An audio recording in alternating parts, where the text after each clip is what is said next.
मर्द दूसरी शादी क्यों करते हैं, या फिर फर्स्ट मैरिज बहुत अच्छी चलने के बाद भी वो दूसरी फीमेल्स की तरफ अट्रैक्टेड क्यों होते हैं? सब कुछ मिल रहा होता है शादी में, इमोशनल कंटेनमेंट भी है, सब कुछ है, ओपन कम्युनिकेशन भी है, लेकिन फिर भी why they get attracted towards other females? क्यों हम ये बोझ हमेशा फीमेल्स पे ही डालते हैं कि तुमने स्पेस दी, तुम्हारी उम्र ढल गई, या तुमने घर नहीं संभाला, तुम्हें अपना शौहर रखना नहीं आया? व्हाई? अस्सलाम वालेकुम, I am Sara Madina, consultant, clinical psychologist and relationship counsellor. Marital counselling के लिए आने वाले बहुत से कपल्स, स्पेसिफिकली फीमेल्स, ऑब्वियसली मुझसे ये सवाल करती हैं कि हस्बैंड क्यों अट्रैक्ट होते हैं दूसरी फीमेल्स की तरफ, या हमारे हस्बैंड ने दूसरी शादी कर ली है या वो करने वाले हैं, तो हम क्या करें? Obviously choice is yours, that are you willing to stay into that marriage और नॉट, बिकॉज ऑब्वियसली साइकोलॉजिस्ट आपको ये डिसीजन नहीं बताएगा आपके लिए कि आपको इस शादी में रहना है या नहीं। That is your own decision, और आप अपने सर्कमस्टांसेस के अकॉर्डिंग ही वो डिसाइड करते हो। But what are the reason? क्या हमेशा हम औरत को जो ब्लेम कर देते हैं कि तुम तैयार होकर नहीं रहती, तुमने उसकी इमोशंस का ख्याल नहीं रखा, तुमने उसको प्रेज नहीं दी, तुमने बस वो कनेक्शन नहीं बनाया मर्द के साथ, या तुमने स्पेस दे दी, तुम तैयार, मतलब वो सारी बातें, क्या हम हमेशा फीमेल्स को ही ब्लेम करते रहेंगे? रिसेंटली जो ड्रामा बिस्मिल लग रहा है उसके अंदर उन्होंने 2-3 चीजें कही कि रेहान, तुम्हारी ढलती उम्र का असर नहीं खत्म हो रहा, या तुम्हारी ढलती उम्र के असर को मैं कभी भी नहीं खत्म कर सकूंगा, वो नेचुरल है, या फिर ये कि तुमने एक स्पेस दे दी, उसको कवर कोई और करेगा। Are these reasons valid? क्या रीजंस हैं जिसकी, क्या साइकोलॉजिकल रीजंस या कल्चरल सोशल रीजंस हैं जिसकी वजह से मर्द दूसरी फीमेल्स की तरफ अट्रैक्ट होते हैं? I want to tell you all in today's video.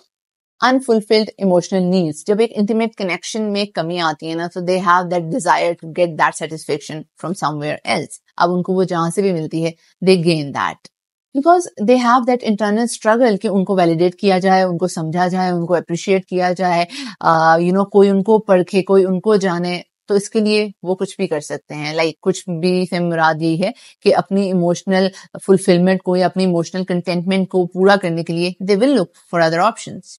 Number 2, identity crisis and self-worth. Sometimes, when they look around and young people are getting married, या फिर वो अपने सर्कल में देखते हैं कि उनके जो बेशक बड़ी उम्र का मर्द है वो शादी कर रहा है दोबारा से, तो they associate their self-worth with second marriage. उन्हें लगता है कि हमारी वर्थ इससे बढ़ जाएगी। आइडेंटिटी क्राइसिस उनको होना शुरू हो जाते हैं। लाइक अगर हमारी वाइफ ढलती उम्र की तरफ जा रही है, हम भी तो ढलती उम्र की तरफ जा रहे हैं, सो let's catch up that opportunity and validate their masculinity, और इस तरह से वो अपने resources देखते हैं, किस तरह से वो अपने आप को protect कर सकते हैं, और किस तरह से they can make new bonds जो कि उनको जवान रखे या उनकी needs को पूरा रखे। This is their subconscious attempt कि उन्होंने अपने status को, अपनी emotions को, या अपने आप को validation की तरफ लेके जाने के लिए ना, उन्होंने ये स्टेप लेना होता है, डिस्पाइट नोइंग द फैक्ट कि उनके इर्द गिर्द खुशियां हैं, लेकिन ये वाला स्टेप उनके लिए परेशानी भी लेके आएगा, लेकिन वो ये स्टेप बस ले लेते हैं। एज शोन इन ड्रामा, वो हैप्पी थे, ठीक है, there was everything, but he went for that decision just because regain that subconscious thoughts और वो सारी चीजें कि कोई तो है जो मेरा ख्याल रख रहा है, मेरी आंखों का रंग, मेरा ये वो, मेरी शर्ट्स का कलर चेंज होना चाहिए। So all those people watching that drama, they must be aware about के उनके थॉट प्रोसेसेस या उनके अनकॉन्शियस में, सबकॉन्शियस में क्या चीजें चल रही थी। You will be better able to understand when relating to that drama. Number 3, novelty and variety basically attracts men. हमारा एक ब्रेन रिवॉर्ड सिस्टम होता है हर इंसान में जो कि नोवेल्टी को अट्रैक्ट कर रहा होता है। मेल्स में ये चीज ज्यादा है, तो जब भी कोई नई चीज देखते हैं, कोई चीज उन्हें अट्रैक्ट कर रही होती है, तो उनको लगता है कि जो कमी रह गई है ना उनकी लाइफ में, नोवेल्टी की, अट्रैक्शन की, या औरत अगर स्पेस दे रही है जिसकी वजह से वो दूसरे औरतों की तरफ अट्रैक्ट हो रहे हैं, तो वो उससे फौरन फिलअप कर देते हैं जो भी उनको नई चीज मिलती है। एज इन द ड्रामा, उनको जब भी वो नया स्टिमुलाई या सेकंड वाइफ मिली उनको, मासूमा, तो उनको लगा कि उनकी लाइफ में कमी है। ही गॉट अट्रैक्टेड टुवर्ड्स हर, क्योंकि उन्होंने वो जो स्पेस दी हुई थी अकॉर्डिंग टू टीटी, के उनकी फर्स्ट वाइफ ने उनको एक स्पेस दी हुई थी, वो उनको वो इमोशनल वैलिडेशन नहीं दे रही थी, तो जब उसने फिलअप की तो उन्होंने उसको रैप कर लिया। So this happens, these are the reasons जिसकी वजह से मर्द और औरतों की तरफ जाते हैं या they think for second marriage. Then again, if the dopamine level becomes high after being attracted towards the new stimuli, so they have to chase that for chasing their desires, for chasing their decisions of life. वो किसी भी decision की तरफ चले जाते हैं। no matter if it is harming them or if it is compromising their comfort, और आपकी already जो इतनी set life है वो उसको बेशक affect कर रही हो, लेकिन for the time being they are attracted towards all the novelty and the new opportunities.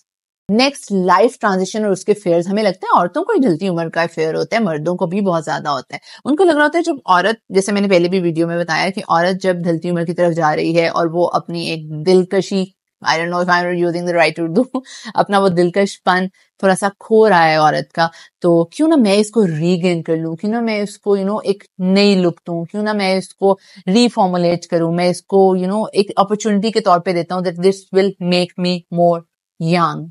तो वो कहते हैं ना कि मर्द को और जवान कर देती है ये नोवेलिटी, ये नई attraction. So these are the reasons मर्द जो है वो इन चीजों की तरफ अट्रैक्ट होते हैं, डिस्पाइट नोइंग द फैक्ट। हर कोई बस यही सवाल कर रहा होता है कि क्यों ऐसा किया, जबकि पहली शादी अच्छी चल रही थी, व्हाई दिस हैपेंड, व्हाई उसने मेरे साथ ऐसे क्यों किया। सो ये सारे रीजंस हैं तो हैं। अब किसी मर्द ने सोच लिया दूसरी शादी का, तो आप रोक तो नहीं सकते ना। या वही बात है कि आप लाख चेक कर लो फोन, लाख क्या कहते हैं स्टॉप्स लगा लो, आप जितनी मर्जी इन्वेस्टिगेशन कर लो, no one can do anything. Decision is yours, life approach is yours. आपने खुद डिसाइड करना होता है कि आपने कैसे रिएक्ट करना है, कैसे इस डिसीजन को लेना है।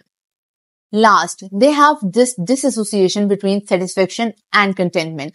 वो बेशक लाइफ के एक एरिया में सेटिस्फाइड होंगे, कंटेंटेड होंगे, मे बी दूसरे एरिया में ना हो। सो इस डिसएसोसिएशन की वजह से ना उनका लग रहा होता है हमें कहीं पे भी अगर थोड़ी से टाइम के लिए भी स्टेबिलिटी मिल रही है ना, तो जस्ट गो फॉर दैट।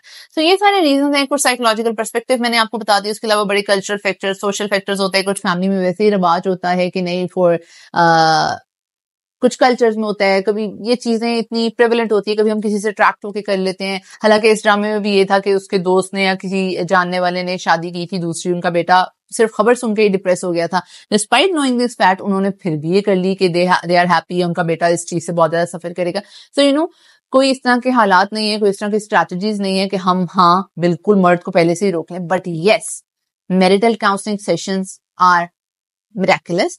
आप जरूर साइकोलॉजिस्ट को कंसल्ट करें। जहां पे आपको लगे कि आपका रिलेशनशिप वीकन हो रहा है, वहीं पे do consult a psychologist. This is the reason that I made this video कि आप लोग प्लीज राइट टाइम पे साइकोलॉजिस्ट को कंसल्ट करें। A lot of people come to me for couple counselling sessions, for relationship counselling. If you want to book your consultation, you can contact on this WhatsApp number. Apart from that, I have my Instagram handle Sara Ahmadina, the psychologist talk, और channel को subscribe कर लें, bell icon पे भी click कर लीजिएगा ताकि जो भी सारी नेक्स्ट वीडियोस हैं वो आप तक पहुंच पाए। I keep on making those videos जो कि आप लोगों के लिए जनरल पर्सपेक्टिव में बहुत ज्यादा हेल्पफुल साबित हो। I want to make that material accessible, ताकि जो थेरेपी को लेने में, थेरेपी का सोचने के बारे में आपको सारे फेयर्स वगैरह सारी चीजें होती हैं, वो मैं इस तरह से एक्सप्लेन कर दूं कि किसी को भी उतनी रुकावट फील ना हो। और इतनी मोटी मोटी उर्दू आ जाती है कभी मेरे जहन में, किसी को कोई रुकावट ही कह देते हैं, किसी को रुकावट फील ना हो। रुकावट कहेंगे या नहीं है, कोई सोचे ना थेरेपी सेशन बुक करवाने से पहले, तो be open towards couple therapy, mental counselling sessions, rather than कि आप दूसरी शादी करो, आपकी मेंटल हेल्थ इफेक्ट हो, आपकी वाइफ की हो, आपका घर टूटे, आपके बच्चों की आगे से लाइफ खराब हो, एक उनको ट्रॉमेटिक चाइल्डहुड और सारी एडोलेसेंस वगैरह एक ट्रॉमेटिक लाइफ में गुजारें। बेहतर है कि आप राइट टाइम पे साइकोलॉजिस्ट को कंसल्ट कर लें। और मेरे पास कोई ट्रॉमास के साथ भी आता है कि husband is going towards second marriage, इस तरह से, तो मैं पहले कहती हूँ प्लीज आप अभी फिलहाल ट्रॉमास को छोड़ें, देखें अगर शादी बच रही है तो वो बचाएं। सो वो फिर जाहिर है हर एक की अपनी मर्जी होती है if they want to go for couple counselling session या नहीं। But I always tell to save marriages. और ऑनेस्टली दूसरी शादी का भूत भी बहुत जल्दी उतर जाता है, ड्रामे में ही देख लें जाके। सो आई एम सारा, consultant clinical psychologist. I hope so this video was helpful enough. So I will see you guys soon in my next video. तब तक के लिए टेक केयर, अल्लाह हाफिज।